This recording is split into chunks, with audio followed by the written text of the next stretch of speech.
Petro, que é uma simpatia, maravilha, espetáculo sensacional, como eu disse sempre, um espetáculo de mulher, tá? Me desculpe aí quem não gosta, mas esse aqui é o negócio. Eu sou o cara das antigas e para mim continua sendo assim. Ó, fechamentos acima da média de 20, todos eles. Não consegue perder a média de 20, tá? O volume é um pouco decepcionante. Ela está lateralizada, mas do ponto de vista de swing trade não tem muito o que o cara fazer. O cara tem que ficar esperando, como eu falei antes, ou perde aqui, falei antes, quer dizer ontem, ou perde aqui, ou supera ali. Para swing trade é isso. Não dá para fazer muita coisa nesse meio tempo. Por quê? Porque está lateralizado, está difícil. Tá? Não é muito sagaz você operar entre as médias, tá? Aqui nesse espaço curto entre a média de 9 e a média de 9 e a média de 20. Não é um bom ponto de operação, tá? Costuma ser tenso. Mas para o operador de volatilidade isso é um espetáculo, porque aqui quando fica preso aqui o troço fica igual pinball, né? Pá, pá, pá, pá, pá, pá, pá, pá.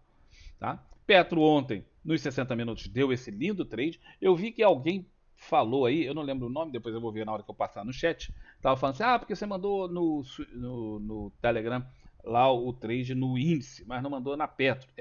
Nem sempre dá pra gente mandar tudo. Por quê? Porque a gente tá trabalhando com. Quer dizer, na hora que eu tô falando aquilo, galera, eu tô fazendo o trade, tá? Eu não tô falando assim, faz aquilo e eu tô aqui tomando milkshake. Não, eu estou fazendo o trade na hora. Então, fazer o trade, administrar o trade, tem que fazer as contas para fazer o conta de risco, tá? Tem tudo isso é feito instantaneamente, né? Na hora ali. E ainda faz o print tal para mandar, não é tão simples. Então, algumas vezes dá, outras vezes não dá. Então, enquanto eu estiver operando, e eu estou operando, né? Enquanto eu não me aposentar do day trade, eu não vou poder ficar mandando tudo aquilo que eu vejo, porque não dá tempo. Até porque é um negócio. Não adianta eu mandar um negócio agora e você ver o troço daqui a 15 minutos. 15 minutos é uma infinidade de tempo do day trade, tá? Muita coisa acontece em 15 minutos ou 20 minutos no day trade. Então a coisa tem que ser feita na hora, ali. Então não é tão simples quanto poderia parecer. Tá? Aqui tem os 60 minutos. Por que deu compra nos 60 minutos? Tá? Logo que aconteceu isso aqui, abriu em gap e eu mencionei, eu estava dentro do chat da LS e eu falei assim, ó, Petro e Vale dando compra.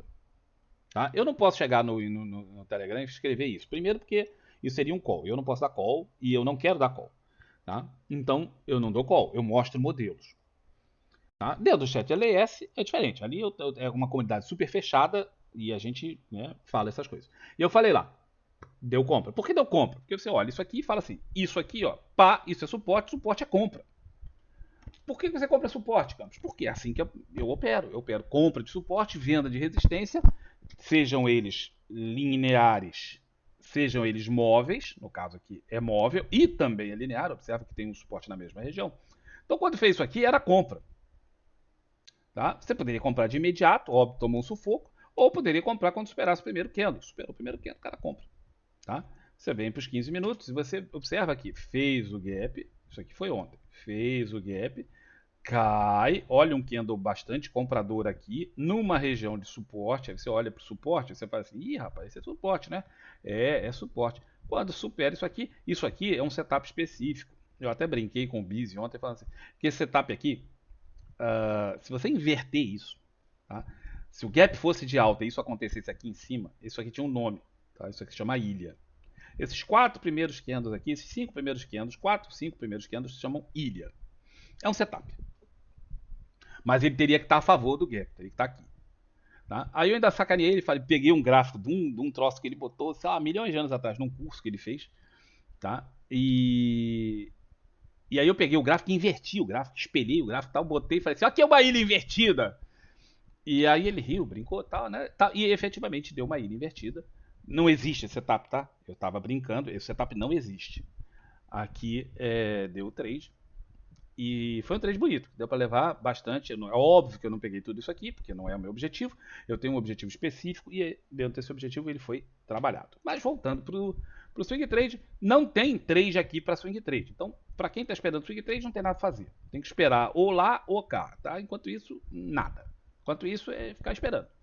É chato, Campos. Eu gostaria de operar esse estreitamento aqui, ó. Tá vendo? Essa lateralização. Cara, observe que essa lateralização é uma lateralização de mais ou menos R$ 1. Tá? Num ativo de R$ 31, vou botar que seja 1,20 para facilitar. De R$ 31, isso quer dizer que você está operando uma lateralização de 3%. É muito estreita.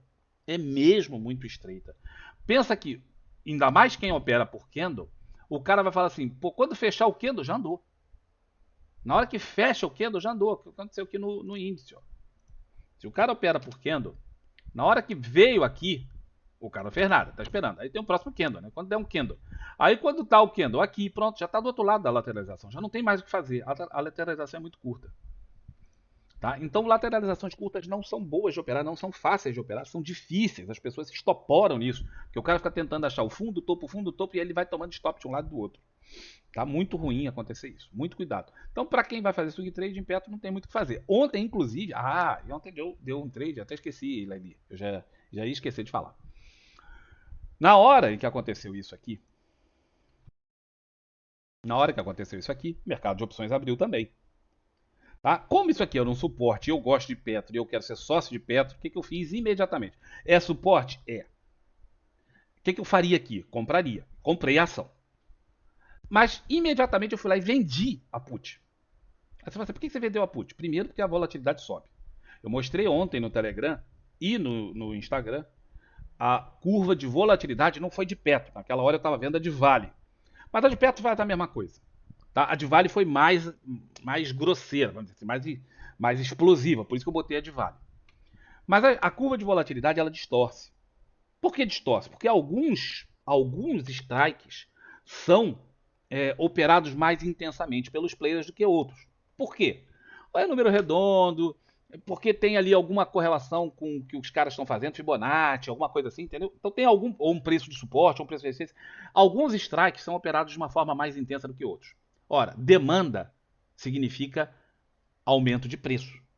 E isso se reflete em opções através da volatilidade.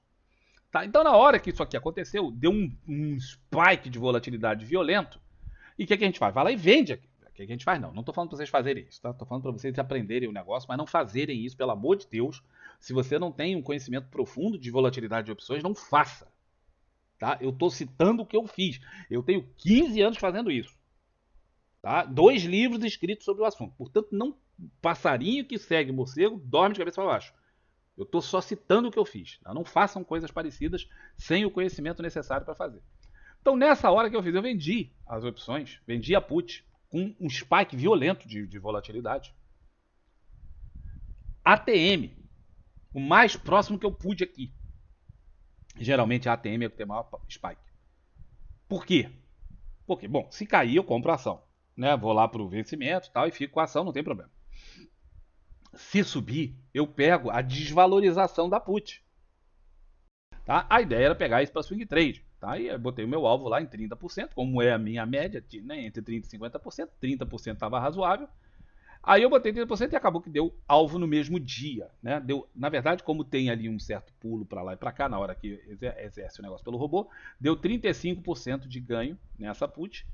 E nada perto deu, nada vale deu 32, uma coisa mais ou menos assim. Mas deu ganho nas duas no intraday, que não era meu desejo. Meu desejo não era fazer day trade em opções. A ideia era fazer swing trade, como eu sempre faço, mas acabou que deu resultado no dia, então a gente não recusa dinheiro, né? Dinheiro no bolso é sempre bom.